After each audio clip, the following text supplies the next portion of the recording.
आज तीव्र वृष्टि के प्रभाव से, जैसा कि आप सबको सूचना मिली, एक बागेश्वर धाम का ही अनन्य भक्त अयोध्यावासी एक घटना में हनुमान जी के चरणों को प्राप्त कर गया। और मैं सरकार के साथ जब भी प्रातः काल से मिला, मैं एक बात आपसे सत्य कह सकता हूं, थोड़ी अतिशयोक्ति भी हो सकती है, पर मेरा अनुभव है कि जिस परिवार के साथ ये घटना हुई, उस परिवार के लोग जितने दुखी हैं, उससे कुछ ज्यादा ही दुखी, हृदय से व्यथित स्वयं सरकार भी है महाराज। क्योंकि वो आप सबको अपना मानते हैं महाराज, और आप सब भी उनको अपना मानते हैं। एक प्राकृतिक आपदा के कारण, ये बात तो सत्य है, जन्म और मृत्यु प्रारब्ध के हाथ में है। भगवान श्री राम भी चाहते हुए अपने स्वयं पिता दशरथ के भी प्रारब्ध को नहीं बदलते, चाहते हुए भी नहीं बदलते। इसीलिए जन्म मृत्यु का प्रभाव तो प्रारब्ध के अधीन में जब होनी है, एक न एक रोज ये हंगामा हुआ रखा है। पर एक बात को देखने के अनेकों नजरिए हैं। वृंदावन में कुछ वर्षों पहले सरकार एक प्रसिद्धतम मंदिर में एक घटना हुई। स्वाभाविक रूप से अत्यंत भीड़ के कारण दर्शन करके दबाव के प्रभाव से एक वृद्ध माता का स्वास्थ्य बिगड़ गया, और सरकार ठाकुर जी का दर्शन करने के पश्चात मंदिर में ही उसका शरीर छूट गया। सब तरफ वो घटना घूमी गई। उसको देखने की दो दृष्टि थी जो वृंदावन के संतों ने विचारी। निश्चित रूप से पहली दृष्टि थी कि गर्मी थी, भीड़ थी, विपत्ति थी, उस सबके सुधार में आवश्यकता है, उस पर कार्य हुआ भी है, हो भी रहा है और होगा भी। पर वहीं दूसरी तरफ एक ये भी दृष्टि थी कि जिस ठाकुर जी के चरणों को प्राप्त करने के लिए जन्मों जन्मों से बड़े बड़े देवता जिस गति को प्राप्त करने की प्रतीक्षा कर रहे हैं, उस माता को वो गति प्राप्त हुई है। मेरा सांवरा निकट हो जब प्राण तन से निकले, इतना तो करना स्वामी जब प्राण तन से निकले। देखने की दो दृष्टि है। निश्चित रूप से एक न एक रोज यह हंगामा हुआ ही है, मेरे साथ भी होगा, आपके साथ भी होगा। इस धरती पर कौन है जो स्थायी है? परंतु हां, कोई न कोई बहाना तो कोई न कोई घटना ही बनती है। उसके लिए सद्भावना रखना, शोक करना, प्रार्थना करना, कोई बहाना न ढूंढना श्रेष्ठतम मानवीयता है, जो स्वयं आपके बागेश्वर धाम सरकार के द्वारा उच्चतम भाव से व्यक्त की गई है। पर अगर दूसरी तरफ मैं एक बात कहूं, घटना में तो पीड़ा है ही, पर वहां दूसरी तरफ एक और भी दृष्टि है।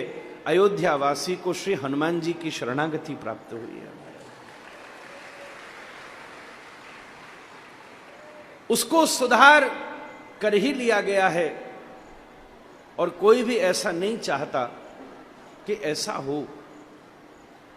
और कितनी सुंदर बात है, जो कथा आपके जन्मदिन के लिए करी जा रही थी, आपने हृदय को अत्यंत भावुक होकर उस कथा को उस दिवंगत आत्मा के उद्धार में प्रदान कर दिया। आध्यात्मिक दृष्टि से इससे ऊपर तो और कुछ नहीं हो सकता। और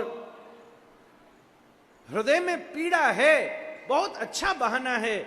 सामान्य व्यक्ति हो तो बुद्धि से विचार कर ले, अरे भैया अब अनुष्ठान चल रहा है, जो हो आज सो हो गया, उसमें तो कुछ नहीं हो सकता, भगवान का नाम कीर्तन ही है। ऐसे खूब प्रस्ताव जनता को भी स्वीकार हो जाते और हम लोग भी उस बहाने को ढूंढकर इस क्रम को यथावत कर सकते थे। परंतु जब मेरी और आप श्री की चर्चा हुई और निर्णय हुआ आज और कई और इसके साथ जुड़े हुए क्रमों को, जो हृदय में पीड़ा है वो तो पीड़ा है ही, इसलिए निर्वाह भी हो जाए, पर उसके प्रति कोई भावना व्यक्त हो, कुछ इधर उधर न जाए, इसलिए संपूर्ण संगीत को विश्राम देकर इस कथा को प्रार्थनात्मक रूप में उसे समर्पित किया जाए।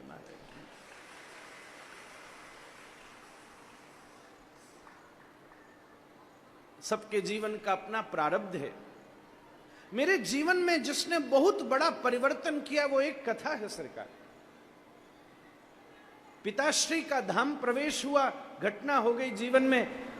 अब 13 दिन तक रोज लोग आते हैं, शोक होता है, सामान्य गृहस्थियों की बात है, और जो आता है दोहरा दोहरा के उसको वही एक कहानी सुनानी होती है, ऐसा हुआ ऐसा हुआ ऐसा हुआ।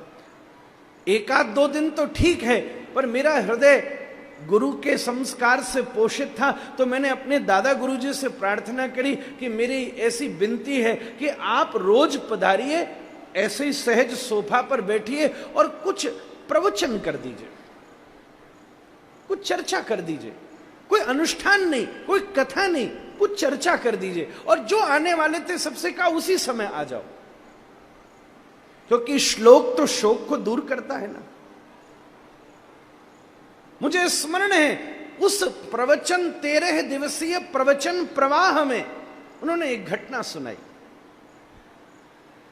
इस पूरे महाभारत के युद्ध में अगर कोई सबसे ज्यादा कष्टमय और दुखमय मृत्यु हुई थी तो वो अभिमन्यु की हुई थी। ऐसा कोई कुरु सेना का योद्धा न था जिसने अभिमन्यु के ऊपर प्रहार न किया। उसके शरीर को ढूंढ ढूंढ के इकट्ठा करना पड़ा।